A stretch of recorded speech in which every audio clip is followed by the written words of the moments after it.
Hello, fellow cycling fans, and welcome to my preview of Giro d'Italia 2025 Stage 9. Before we take a look into this gravel stage on the so-called Strade Bianche, let's do a quick recap of Stage 8, won by Luke Plapp from the breakaway, his first Grand Tour win, so congratulations to Luke. It was a fierce battle to get in a breakaway. It took around 80 kilometers to establish one, but in the end Luke Plapp comes out victorious in front of Wilco Kelderman, still without a win in a Grand Tour, in front of Diego Ulissi, then Igor Arietta, Nicolas Prodom, Andrea Vendrame. He was my pick. He was in the breakaway, but he couldn't make it all the way to the finish. Lorenzo Fortunato, Georg Steinhauser, Roman Bardet, so all the usual suspects were in the breakaway. In the GC group, Juan Ayuso managed to take 1 second over everyone else. What does it mean for the GC? Well, that means that XDS Astana now has first two riders. They take the Maglia Rossa with Diego Ulissi. That is a great result for them. A lot of UCI points, even 20 more for the Maglia Rossa, so they are going really strong. Primoz Roglic now in third, just 3 seconds in front of Ayuso and 9 seconds in front of Del Toro. Tiberi, Poole, Storer, McNulty, Yates, Carapaz, Caruso, they are still respectively in the same places. In the points classifications, obviously, Mads Pedersen even extends his lead over Tonelli, almost 100 points of an advantage for him. He is all but victorious in that classification, and Fortunato was once again in the breakaway and he extends his lead in the blue jersey competition.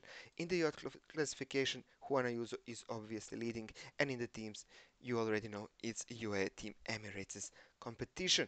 So, stage 8 is a so-called Strade Bianche stage, 180 kilometers from Gubbio to the beautiful town of Siena.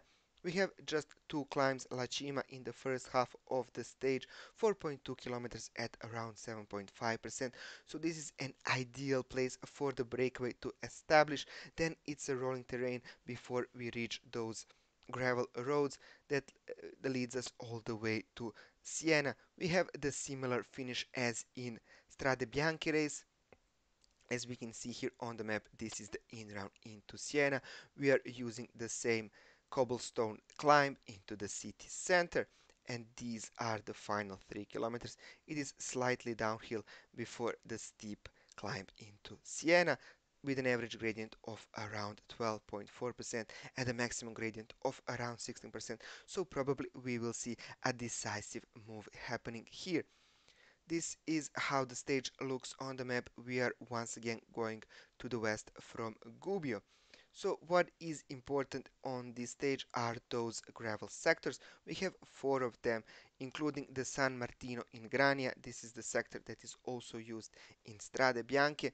It features a climb of around 1 kilometer with the steepest gradients of around 9 and 10%. Average gradient is 7, and then we have this final sector, which is also the Red Bull kilometer, called Colle Pinzuto. It has around 12% for some 500 meters. But what can we expect? Well, I think that all those stages that feature cobblestones or gravel sectors in Grand Tours are usually won by a breakaway.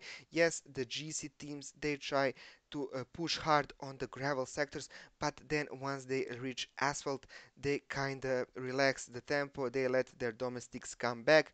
If some major name is left out, then maybe a team or two will try to push it, but basically on those stages it's all about saving your leader from any trouble more than winning the stage. This is not a stage where you can win the race but you can lose it, so it is the most important to avoid crashes, to avoid punctures, and just to stay in the group. That's why breakaways tend to win. It will be once again a fierce battle to get into a breakaway. I think guys that saved it a bit today, like Wout van Aert and Mads Pedersen, will for sure try to be in the breakaway, as well as someone like Jon Barenechea from Movistar.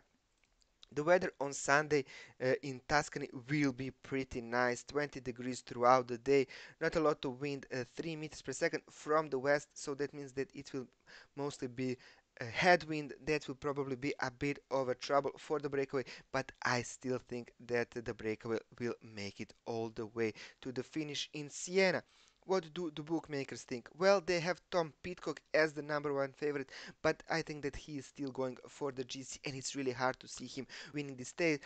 Matthias Vacek, there is a name that I can see going into the breakaway, as well as both after mentioned Wout van Aert, Mads Pedersen, of course, Del Toro, Ayuso. Now those are the GC riders. Egan Bernal, I think he's going to shine tomorrow.